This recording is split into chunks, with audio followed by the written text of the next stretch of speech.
First things first, things have been going a lot better for me recently, and honestly, with the new job, working at the summer camp, and just being away from the school environment for a little bit and the nursing home, which I had worked at for 3 years, I think the change of pace is really good and working with kids is really nice.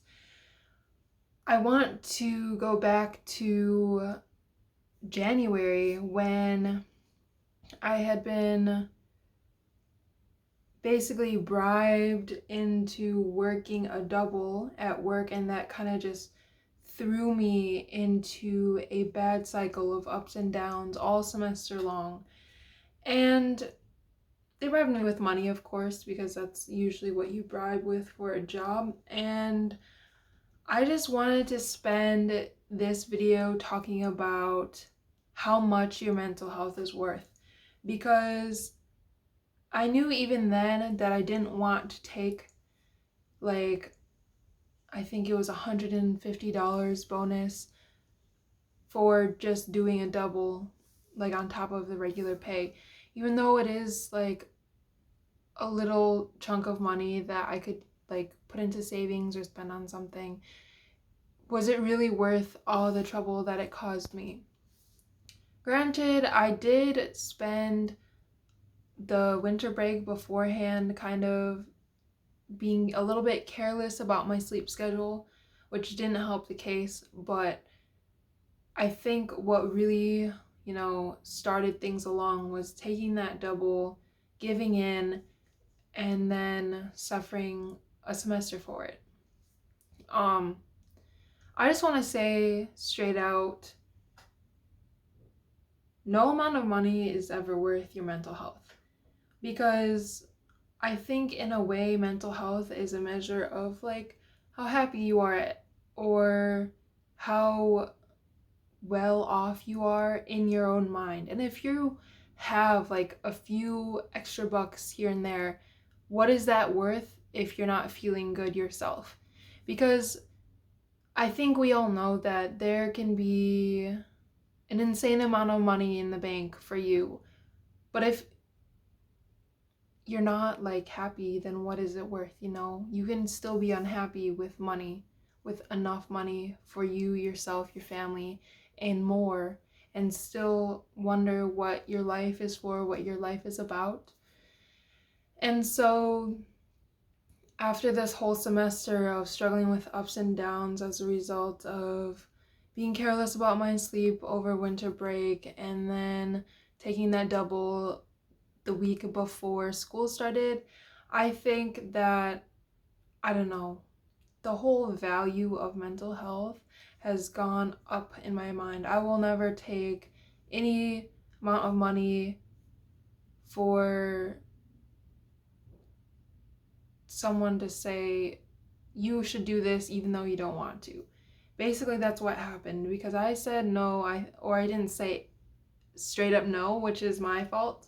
But I was like, I really don't want to. I don't really feel like doing a double. I don't like working doubles because I did it one other time.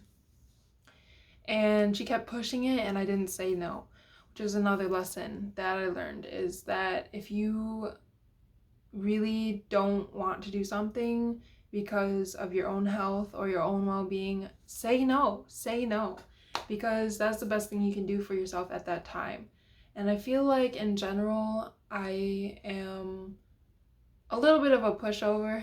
Like, I will, especially when it comes to other people or like figures of authority outside of my house, um, I will tend to listen to them and like do what they want. And if they want me to do something that I don't really want to do, I'll still say like, okay, that'll be fine, or like I'll pick up shifts if they want me to. But it's like sometimes enough is enough, and I don't think what the administrator did for me that time was okay.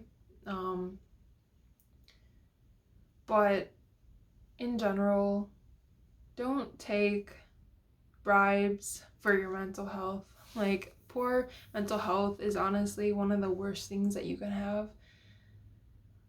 Like, physical health and mental health are like the most important things in your life, because you can't really live properly if your body or mind is not in a good place.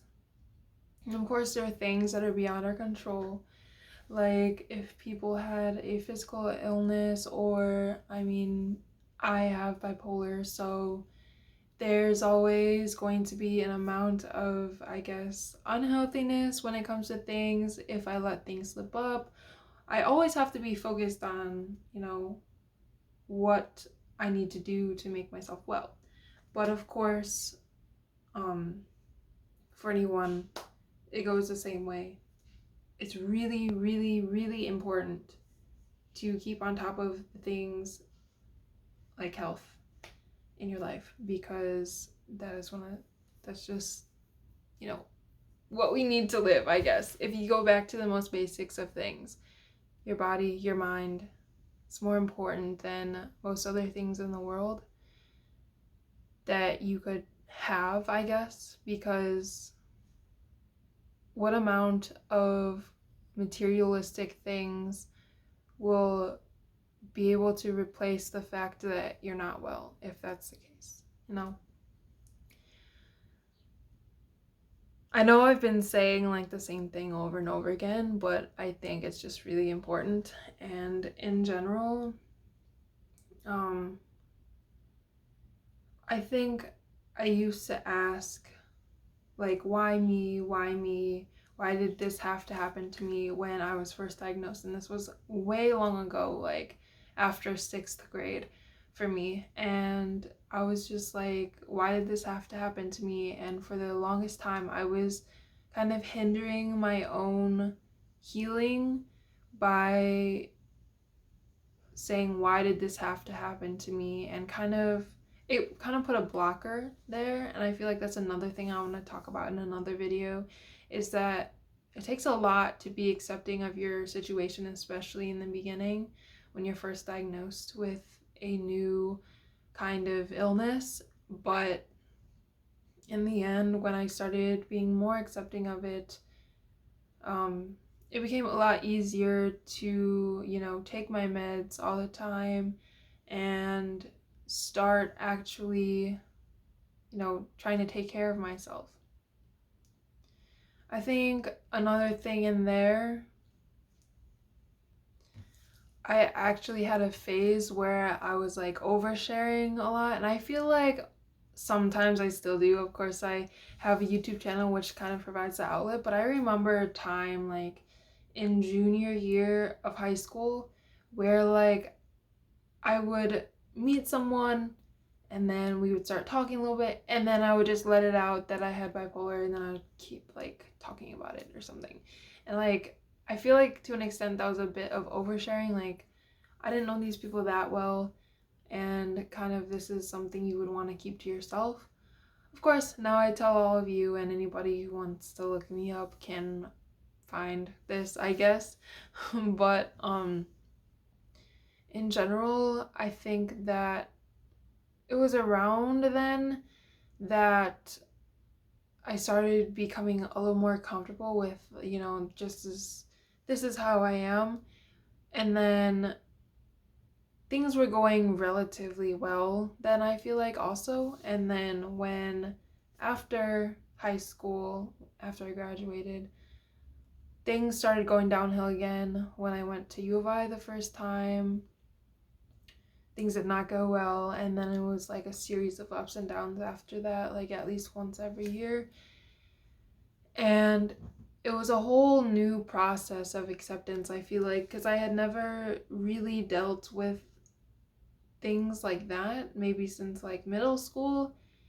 And I had to kind of start over in the acceptance process, which is a whole other thing with radical acceptance and just being accepting of where you are in any given moment, and then also working towards making yourself better. So basically it's about like patience and being willing to move forward.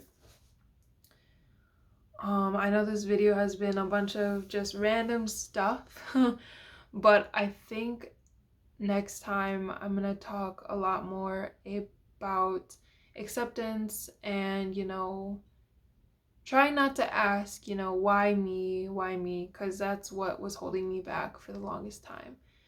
But yeah, please comment, like, all that good stuff. Share with your friends if you feel like this would be helpful for them. But yeah, everything helps. I will see you guys next time. Bye.